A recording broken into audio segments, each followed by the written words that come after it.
Assalamualaikum warahmatullahi wabarakatuh. Halo semua, Soleh dan Soleha Cordova. Bagaimana kabarnya hari ini? Alhamdulillah ya, semoga kita selalu dalam lindungan Allah Subhanahu wa Ta'ala dan kita selalu dalam kondisi yang sehat walafiat. Baik, bagaimana belajar di rumahnya? Semoga selalu diberikan semangat dan juga diberikan motivasi untuk tetap semangat dalam belajar. Nah, bertemu lagi dengan Miss Wulan, kita akan belajar IPA. Nah, pada pertemuan kali ini kita masuk ke bab yang selanjutnya, yaitu bab 2. Kita akan mempelajari mengenai ciri-ciri makhluk hidup dan juga klasifikasi makhluk hidup. Untuk video yang pertama ini, kita akan membahas mengenai ciri-ciri makhluk hidup terlebih dahulu. Oke, sebelum kita mulai belajarnya, marilah kita membaca basmalah terlebih dahulu. Bismillahirrahmanirrahim. Semoga dengan membaca basmalah, ilmu yang telah kita pelajari mendapatkan berkah dan juga dengan mudah dapat kita cerna dan bermanfaat tentunya. Oke, kita lanjut. Kita akan mempelajari tentang ciri-ciri makhluk hidup dan ciri-ciri benda tak hidup. Nah, kita belajar dari awal mengenai biologi. Jadi, biologi berasal dari kata bios. Bios itu artinya adalah hidup, dan logos, biologi. Bio berasal dari kata bios dan logi berasal dari kata logos. Logos sendiri artinya adalah ilmu. Jadi, dapat kita artikan bahwa biologi adalah ilmu yang mempelajari tentang kehidupan. Oleh karena itu, biologi mempunyai objek berupa makhluk hidup. Nah, tumbuhan merupakan makhluk hidup karena mempunyai beberapa ciri-ciri hidup. Untuk menentukan suatu objek merupakan makhluk hidup atau bukan, maka dapat dilakukan dengan mengamati ciri-cirinya. Nah, ciri-ciri apa saja yang bisa kita amati? Sekarang coba kita lihat gambar ini. Nah, di gambar ini, pohon yang tampak besar ini, apakah tiba-tiba langsung sebesar ini? Atau dari ukuran kecil terlebih dahulu? Nah, coba kalian bayangkan. Jadi, bagaimana? Ya, jadi pohon yang besar ini mungkin awalnya ukurannya bisa lebih kecil dari batu. Kemudian, si pohon kecil tersebut mengalami pertumbuhan, sehingga ukurannya berubah dan terus bertumbuh dan berubah ukurannya sampai bisa sebesar ini. Nah, pohon juga bisa bertambah banyak. Kenapa? Karena pohon dapat menghasilkan pohon baru yang bisa disebut dengan reproduksi. Kemudian, sekarang kalian amati lagi gambar ini. Nah, batu ini ukurannya relatif tetap dari waktu ke waktu. Kenapa bisa seperti itu? Karena batu tidak mengalami pertumbuhan. Batu juga tidak dapat menghasilkan batu baru karena tidak mempunyai kemampuan untuk bereproduksi. Nah, kalau begitu manakah yang termasuk makhluk hidup? Batu atau pohon? Jawabannya adalah pohon. Oke, pohon sebagai makhluk hidup karena dapat bertumbuh dan juga bereproduksi. Oke, sekarang kita masuk ke materi. Yang pertama, kita akan mempelajari tentang ciri-ciri makhluk hidup. Coba sekarang kalian amati pada diri kalian masing-masing. Apa ciri-ciri dari makhluk hidup? Nah, contohnya yaitu kita bisa bernafas. Kita juga bisa tumbuh dan berkembang dari bayi bisa menjadi sebesar ini sekarang. Kemudian bisa berpindah tempat. Kita bisa ke sekolah, dari rumah ke sekolah, dari sekolah ke rumah, kita bisa ke rumah teman, kita bisa ke mall, dan juga ke tempat-tempat yang lainnya. Dan yang paling penting juga kita bisa makan. Nah, kalau batu tadi, contoh batu tadi bisa makan atau tidak? Tentunya tidak bisa, karena batu bukan makhluk hidup. Oke, ciri-ciri makhluk hidup akan kita pelajari lebih dalam. Ciri-cirinya yaitu yang pertama ada bergerak. Semua makhluk hidup pasti bisa bergerak. Manusia dan hewan dapat bergerak bebas dan berpindah tempat karena manusia dan hewan memiliki alat gerak.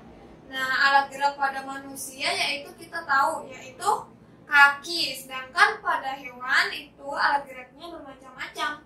Ada kaki, ada sayap, dan juga ada sirip. Bagaimana jika gerak pada tumbuhan? Apakah tumbuhan bisa berpindah tempat?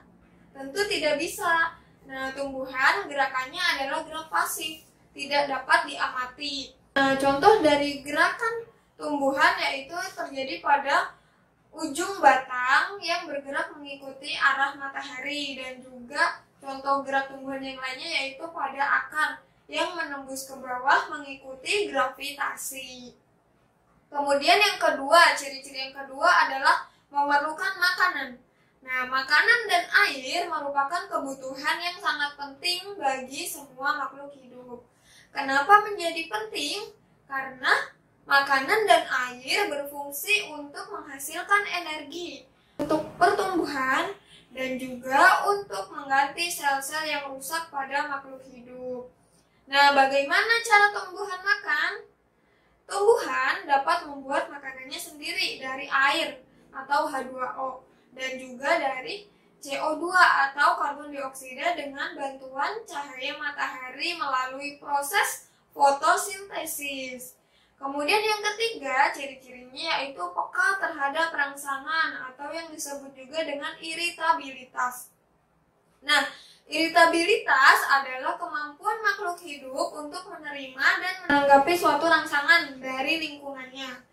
Nah, setiap makhluk hidup dapat bereaksi ketika mendapatkan rangsangan dari lingkungan sekitarnya. Manusia dan hewan menggunakan indera penglihatannya untuk mengenali rangsangan. Misalnya, mata kita peka terhadap rangsangan cahaya, kemudian telinga kita peka terhadap getaran suara, hidung kita peka terhadap aroma, kulit kita peka terhadap sentuhan, dan juga lidah kita peka terhadap rasa. Kemudian, bagaimana jika pada tumbuhan? Bagaimana cara tumbuhan menghadapi rangsangan? Nah, padahal tumbuhan tidak memiliki indera seperti manusia dan juga hewan. Jadi, jawabannya adalah tumbuhan tetap peka terhadap rangsangan. Contohnya ada pada tumbuhan putri malu. Kalian pastinya tahu dong, tumbuhan putri malu akan mengantuk jika kita sentuh daunnya, seperti itu. Kemudian yang keempat yaitu bernafas. Makhluk hidup pastinya bernafas dong. Bernafas disebut juga dengan respirasi. Respirasi merupakan proses mengambil oksigen atau O2 dari lingkungan dan mengeluarkan gas CO2 atau karbon dioksida dari tubuh. Nah, O2 atau oksigen digunakan untuk mengubah zat makanan menjadi energi secara kimiawi. Manusia bernafas dengan paru-paru. Hewan darat bernafas juga dengan paru-paru. Sedangkan hewan air bernafas menggunakan insang. Ada juga beberapa hewan air yang bernafas dengan paru-paru, tetapi tidak dapat bertahan lama di dalam air. Contohnya yaitu ada penyu, lumba-lumba, paus, dan juga duyung. Nah, terdapat juga beberapa kelompok hewan yang memiliki alat pernafasan yang masih sederhana. Contohnya yaitu cacing. Cacing bernafas dengan apa? Ada yang tahu tidak? Cacing itu bernafas dengan kulit dan serangga bernafas dengan trakea. Nah, lalu bagaimana pernafasan pada tumbuhan? Lagi-lagi tumbuhan selalu berbeda ya dengan manusia dan hewan. Tumbuhan bernafas dengan cara mengambil oksigen melalui lubang-lubang kecil pada daun. Nah, lubang-lubang kecil itu disebut dengan stomata. Nah, udara pernapasan tumbuhan juga keluar masuk melalui lubang-lubang kecil yang ada pada batang atau yang biasa disebut dengan lentisel. Kemudian yang kelima ada tumbuh dan berkembang. Setiap makhluk hidup pasti tumbuh dan berkembang. Nah, pertumbuhan adalah bertambahnya ukuran tubuh. Contohnya seperti ukuran pada berat, tinggi, panjang, dan juga diameter akibat adanya penambahan jumlah sel. Nah, semakin bertambahnya umur seorang anak, tubuhnya juga pasti akan bertambah tinggi. Gejala pertambahan tinggi tubuh ini disebut dengan pertumbuhan. Nah, pada pertumbuhan dan perkembangannya, ada beberapa hewan yang mengalami metamorfosis. Contohnya yaitu seperti yang terjadi pada kupu-kupu. Mula-mula yaitu telur, kemudian menjadi ulat, dan kemudian menjadi kepompong, selanjutnya menjadi kupu-kupu. Nah, jika pada tumbuhan berasal dari biji, kemudian tumbuh akar, lalu tumbuh batang, dan disusul dengan pertumbuhan daun. Selanjutnya, tumbuhan akan mengalami perkembangan sehingga tumbuh kuncup yang akan berbunga dan juga siap bereproduksi. Perkembangan sendiri adalah perubahan fase menuju kedewasaan yang ditandai dengan kemampuan bereproduksi. Nah, yang selanjutnya, ciri-ciri yang selanjutnya yaitu mengeluarkan zat sisa atau yang biasa disebut dengan ekskresi. Ekskresi adalah pengeluaran zat sisa oleh makhluk hidup. Ekskresi atau pengeluaran zat sisa metabolisme sangat diperlukan. Kenapa? Karena zat sisa metabolisme bersifat racun, sehingga jika tidak dikeluarkan akan mengganggu kinerja tubuh. Nah, seperti apa zat sisa itu? Contohnya yaitu ketika kita berolahraga atau ketika cuaca panas, kita pasti akan berkeringat. Nah, keringat merupakan contoh dari sisa metabolisme yang mengandung garam dan mineral yang dikeluarkan melalui kulit. Kemudian, ketika kita buang air kecil, kita akan mengeluarkan urin. Nah, urin juga merupakan zat sisa yang dikeluarkan oleh tubuh melalui ginjal. Kemudian juga ada CO2 atau karbon dioksida dan uap air yang dikeluarkan melalui paru-paru ketika kita bernafas. Nah, ciri-ciri yang selanjutnya yaitu berkembang biak atau disebut juga dengan reproduksi. Reproduksi adalah kemampuan makhluk hidup untuk menghasilkan keturunan atau individu baru. Reproduksi berfungsi untuk mempertahankan kelestarian jenisnya. Reproduksi dapat terjadi secara dua cara, yaitu yang pertama yaitu dengan cara seksual atau disebut juga dengan generatif, yaitu melalui perkawinan, dan dapat terjadi juga secara aseksual atau yang disebut dengan vegetatif, yaitu tanpa melalui perkawinan.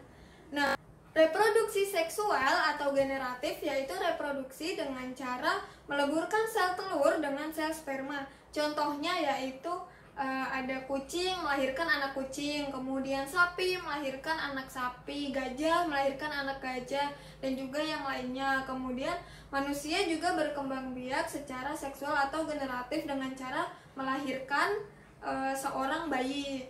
Nah, kemudian kita lanjut ke reproduksi aseksual atau vegetatif. Reproduksi aseksual adalah reproduksi tanpa adanya peleburan sel telur dengan sel sperma. Contohnya yaitu pada pohon pisang yang berkembang biak dengan tunas. Kemudian pohon mangga bisa dikembangbiakkan dengan cara cangkok. Pohon singkong dapat dikembangbiakkan dengan cara stek pada bagian batangnya. Nah, kemudian yang ke-8 adalah selanjutnya yaitu beradaptasi. Adaptasi adalah kemampuan makhluk hidup untuk menyesuaikan diri dengan keadaan lingkungannya. Nah, adaptasi itu sangat penting karena untuk membuat makhluk hidup dapat bertahan hidup di lingkungannya. Contoh dari adaptasi pada makhluk hidup yaitu bebek yang memiliki kaki yang berselaput untuk beradaptasi terhadap tanah berlumpur dan membantunya untuk berenang. Kemudian ada juga bunglon. Bunglon dapat mengubah warna kulit sesuai dengan lingkungannya. Dengan perubahan ini, maka bunglon tidak dapat dilihat oleh musuhnya. Nah, jika contoh pada tumbuhan yaitu pada tanaman jati. Tanaman jati akan menggugurkan daunnya pada musim kemarau untuk mengurangi penguapan, sehingga pohon jati tetap bisa hidup meskipun kondisi kemarau, cuaca kemarau. Nah, untuk contoh-contoh yang lainnya, teman-teman bisa lihat pada buku IPA kalian di halaman 54. Oke, selanjutnya kita akan membahas mengenai ciri-ciri pada benda tak hidup. Benda tak hidup merupakan substansi yang tidak menjalankan proses kehidupan. Ciri-cirinya tentu berlawanan dengan ciri-ciri pada makhluk hidup, seperti yang tadi telah kita pelajari. Nah, ciri-ciri benda tak hidup diantaranya yaitu yang pertama, tidak bergerak. Itu sudah pasti. Tadi seperti pada gambar di awal ada batu. Batu tidak dapat bergerak jika tidak kita pindahkan. Kemudian yang kedua yaitu tidak melakukan metabolisme. Nah, batu tidak akan melakukan metabolisme. Batu tidak akan berkeringat atau batu tidak akan buang air kecil. Seperti itu. Kemudian yang ketiga yaitu tidak melakukan reproduksi. Nah, benda yang tidak hidup itu tidak akan melakukan reproduksi. Batu tidak akan bisa melahirkan batu, atau pasir tidak akan bisa melahirkan pasir. Dan yang terakhir, tidak ada tanggapan terhadap rangsangan. Batu jika kita sentuh akan tetap seperti itu, tidak akan terjadi perubahan. Baik, sampai di sini pelajaran ciri-ciri makhluk hidup dan benda tak hidup. Semoga dapat bermanfaat. Nah, dari pelajaran kali ini, apa yang dapat kita simpulkan? Nah, yang pertama tadi, makhluk hidup itu memiliki banyak ciri-ciri. Nah, makhluk hidup berbeda juga dengan benda tak hidup. Bedanya berlawanan ya, kalau makhluk hidup bisa makan, benda tak hidup tidak bisa. Makhluk hidup bisa bernafas, benda tak hidup tidak bisa bernafas. Makhluk hidup bisa bereproduksi, benda tidak hidup tak bisa bereproduksi. Kemudian, nah, makhluk hidup dapat bergerak, sedangkan benda tak hidup tidak bisa bergerak. Karena makhluk hidup mempunyai alat gerak, bisa berupa kaki, sirip, dan juga sayap. Sedangkan benda tak hidup tidak memiliki itu semua. Nah, baik, sampai di sini pelajaran IPA-nya. Semoga kalian semua selalu sehat walafiat, tetap semangat dalam belajar online-nya, dan jangan lupa sholat 5 waktu serta makan makanan yang bergizi. Sekian dari Miss Ulan. Wassalamualaikum warahmatullahi wabarakatuh.